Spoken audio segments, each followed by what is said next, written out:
G'day everyone, welcome to this week's Life on the Hulls, and as you can see I'm sitting here with the framework for our Dinette module sofa couch, I guess you'd call it, and Pete, our upholsterer, has just left about 10 minutes ago and he's pretty stoked with the frame that I've built here. It's all basically soaked in epoxy and ultimately totally waterproof before he goes and adds all his foam. And the great thing about having a framework is I'll be able to lift it out. Although it's adding a little bit of weight, it's actually adding a lot of structure to the foam, and it'll make it look like it won't sort of sag. And really happy with this design. I've got it in 3 components, and I'll be able to lift out each individual component and access the hatches behind and underneath. More exciting than having soft furnishings and perhaps a little bit of comfort in the boat is the fact that I've had Jimmy Gould here from Marine Electrical Systems, a local marine electrician here, doing all of our 240 volt AC systems and building on Zach and my electrical system that we put in about a year ago. And I'm very happy to announce that everything is working. We have our 12,000 BTU air conditioning system installed, ready to duct, and it's all working. We've got convection microwave oven ready to put in. We've got an induction cooker ready to put in. Our hot water service is wired in. We've got 240 volt outlets all through the boat. I'm so happy with the system that we've been able to facilitate here, and there's just been so much going on that I can't even think straight. We're getting to a point of the boat where you're going to see a lot of things happening very fast. Let's get into it.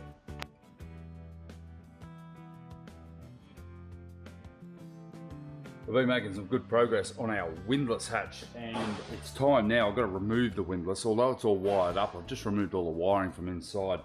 Took a photo of it so I remember how Zach did it.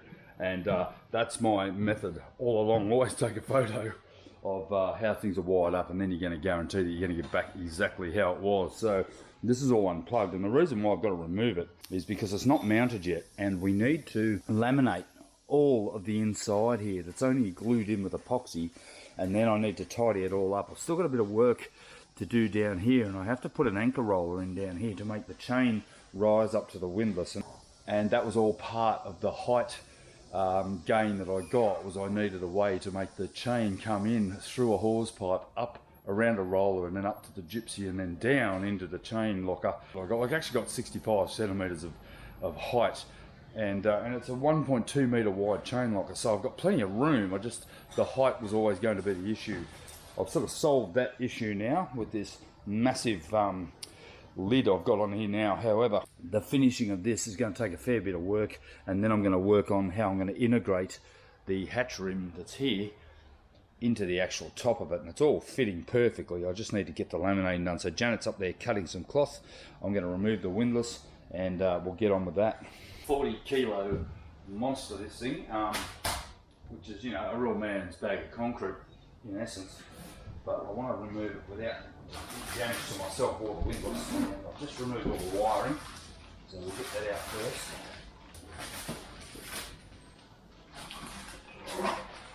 Yeah, the beast.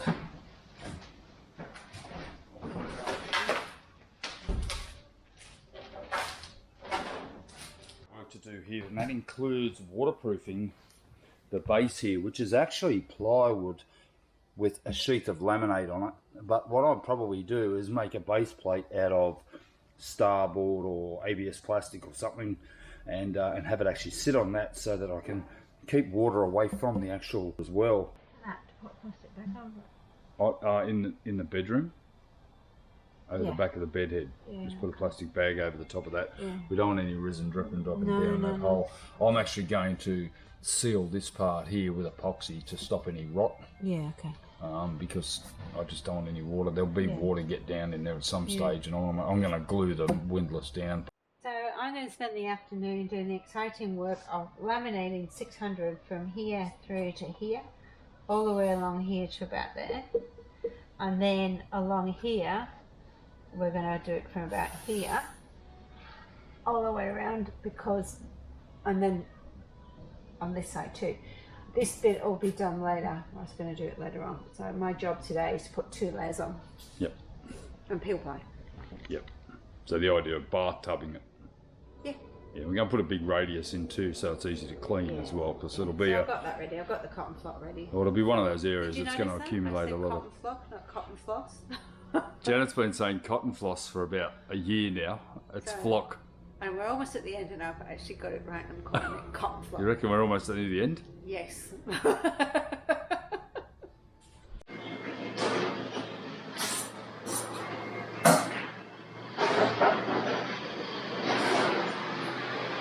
so I've got 2 pieces cut, and the peel pie ready to do the back bit. I've got the 2 pieces here.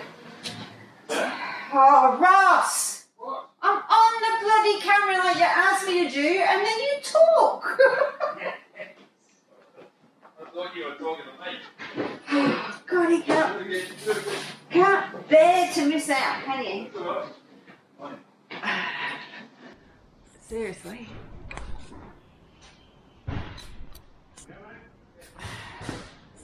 Mm-hmm.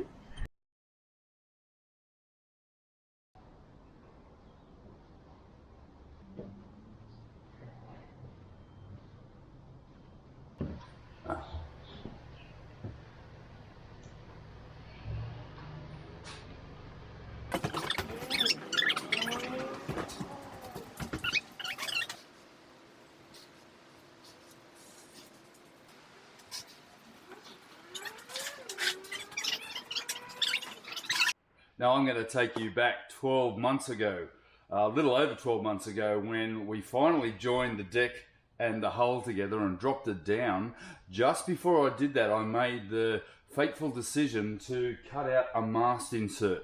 The original boat, which is around 20 years old now, or over 20, probably 25 years old, the original boat that they designed this boat for had a block of Oregon adhered to the deck there for the mast to sit on. And I made the decision that I wanted to have an inserted mast that would sit down on the mast post that's sitting below on the bulkhead, and obviously disperse that load across the main central compression bulkhead. Now I've come to the point where I need to do something about that. I originally put in some foam core just to build the box around this mast insert, and that foam core is now sitting on top of our mast post. I need to now address that. Now obviously we can't have foam core under a 200 or 300 kilo mast with all that compression and force that's pulling it down, so I need to address that, and I've come up with a solution. It has been a big long thought process, and I'm going to be using some of the deck mold that I've cut up outside there to use as solid glass components underneath our mast compression post, and then a slab of G10 material, which is one of the strongest composites that we have to actually carry the load of all that compression onto the mast post. So this is going to involve me coring this entire piece here. I needed to make a box in a hurry. This box is simply a bunch of foam cord sheeting all sort of glued together to give me the opportunity to drop the deck down and get the position. Now I can core out this top part, take all the foam out and replace it with solid glass. Now if I put in two 1 centimeter thick layers of solid glass into this area here, and I'll glue them in and then place this G10 on top of it, it will actually raise the mast and allow water to drain away into this area here rather than pool in this area here. And I'm going to shape it so all water drains away, but the mast actually will be raised around about 2 centimeters higher than the surrounding area here, and then obviously beveled away so that we can carry that load and carry all the water away from the mast base itself. And obviously I've got an access area here to bring wiring down, and obviously I need to be able to do all the bolts up that's going to hold that mast in place.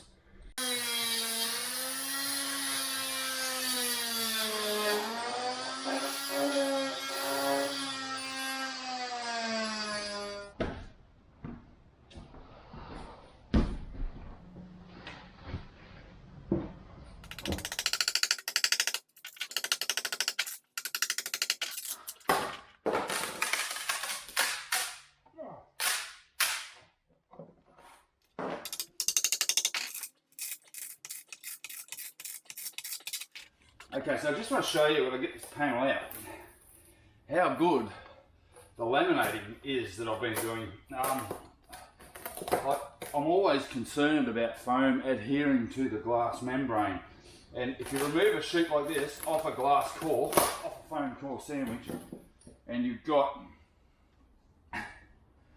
foam coming off with it, you know the laminating is pretty substantial, and here I've got basically foam adherence to the entire sheet of foam. So that's a win, and that means that everything I've done with that with my spray gun has basically consolidated. We've got little spikes of resin here holding in the perforations, so we've had good penetration into the foam. That's what you're always looking for with foam core. This is 20mm foam here, so I'll have to basically chisel this out. What I'll probably do is just slice it with the oscillating tool and then just ferret it out. It's probably about the thickest I could ever have it. It'll ultimately be around about 40mm thick, where the mast is going to be compressing down and the post is directly under here. So I know that's there because that's why I had to build this box, to make sure that it actually interlocked with the physical mast post. So all I'm going to be left with here is a solid glass base. I've already laminated the box on the inside before I closed the deck down with around 6 layers of glass, which has actually really interlocked it and integrated the whole thing into one piece. So I can remove this core without any fear of delaminating or breaking or breaching into the cabin itself.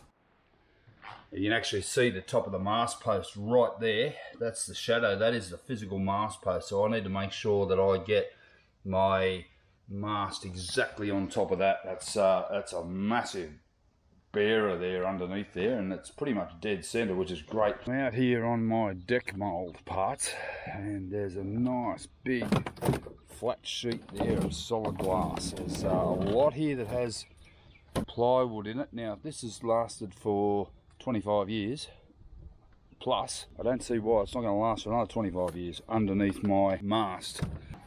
So these will all be epoxy laminated together. There's one. Oh, that's dead flat.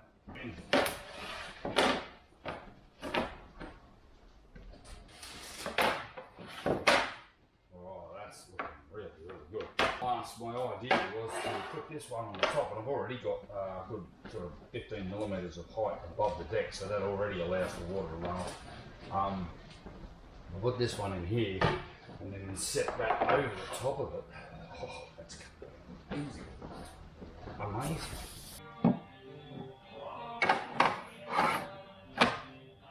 Next morning, I've got the G10 here. I'm going to basically glue it in to the insert there, and that's going to pretty much complete that base. And then once it's all set, I can come in and tidy it all up and shape it just like I did down there with that windlass box. I'm actually aiming for a day where I can come in and do a whole lot of spraying here with gel coat and flow coat to finish the job. So the more fairing and tidying up I do, and then basically come in and one day should be able to finish up all the hull split, the windlass box, the mast base all in one hit, and that'll get that pretty much completed. I've also got to finish where the hardtop and the deck meet as well, so there's plenty to do here. Right, with that mast post done, I'm now going to start working on this windlass hatch. This has been an absolute dog's breakfast for quite some time. The other day, Dinette came in and laminated the actual shelf to the wall, and I need now to laminate the top to the actual wall as well, so that basically totally encases it like a swimming pool. And I also need to put the rim in, which is sitting here. This rim needs to be glued in, so I'm just going to tidy up around the edges. We're going to glue the rim in, and then I can laminate up underneath it and make it all one piece.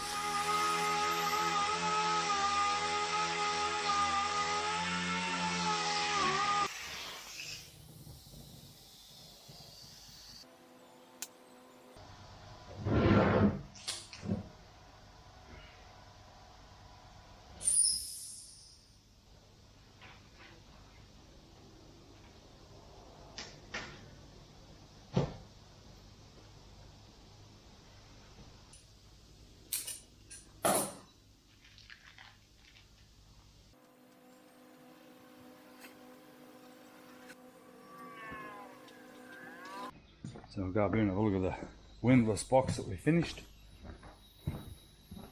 Let's see if I can make that look good. It's going to be a bit of a battle. Try to make that look good, but at the moment I'm pretty satisfied with how that's come up. You'd be surprised how good you can make something look. There's going to be quite a lot of laminating, glassing, fairing, sanding and shaping. and then possibly a little bit of filler, but that should all be pretty smooth. I think I've got the curve right, I've got the integration right in the corner there. It's taken a lot of work to get that foam shaped. Yeah, I mean, it's actually looking pretty true to its design, or to the concept that I came up with. I'll just show you a picture of how I came up with that concept on the Photoshop diagram I did just as I demolded the deck. I came up with a bit of a concept for this windlass hatch, and I think I've achieved it.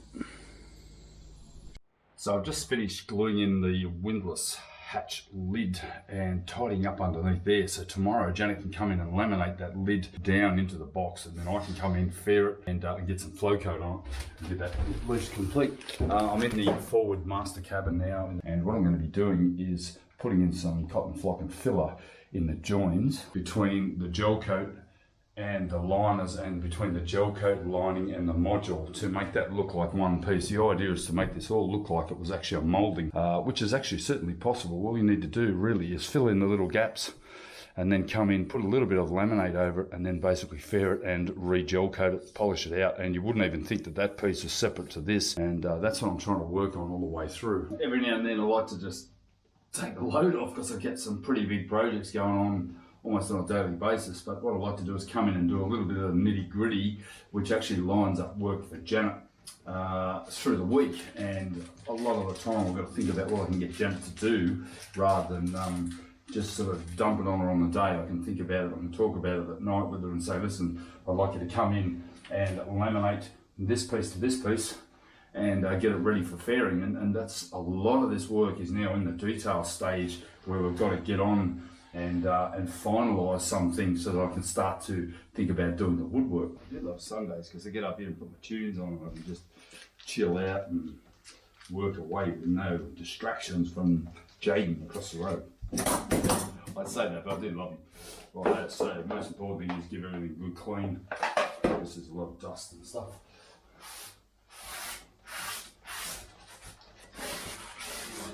I've just got some cotton block catalyzed polyester here, which is all you need to fill those gaps here.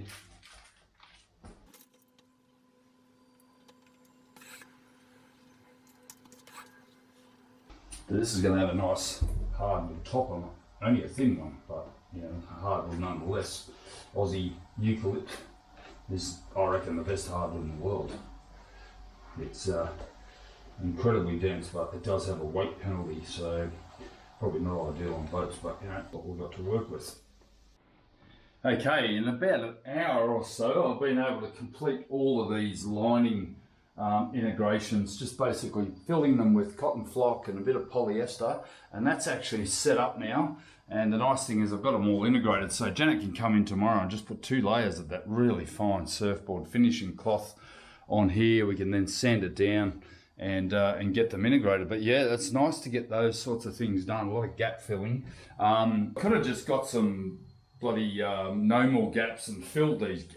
Now I could have just got some no more gaps and just bogged these and basically made it look like it had like a nice little white line. But I think glassing it is the answer. It will look more integrated if I do that, and I've got less chance of mold and stuff forming in those areas. I've also done in the stern cabin back here, I've also filled this area here too, and down here. So this is all going to look like it's all one piece, all this piece of lining. And it will take a lot of work to complete these lining boards like this, but I think ultimately the best solution is to do that. It'll actually look a lot more professional, and it'll certainly look a lot more integrated if I do that. I've also done over on the other side too, so we'll take a walk over there, have a quick look.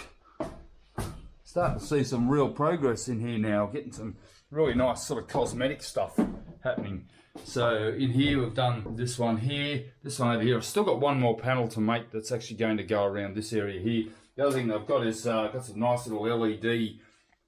I've got some nice little LED bed lights, and these are like a snake light, nice and flexible. We don't want anything too big, and we don't want anything that draws too much. So these are bugger all. They're like 0.5 of an amp if I'm lucky. They're going to go one here and one over there. So I'll basically have one just here. Has a switch on it too, which means I don't have to have a remote switch, which is really nice. So one on each end. There is a conduit running through here. I put that in purposely so I could integrate this straight in. And then also I've done up here in the main cabin, or in this forward cabin. It's not the main cabin. Down in here, it filled that as well.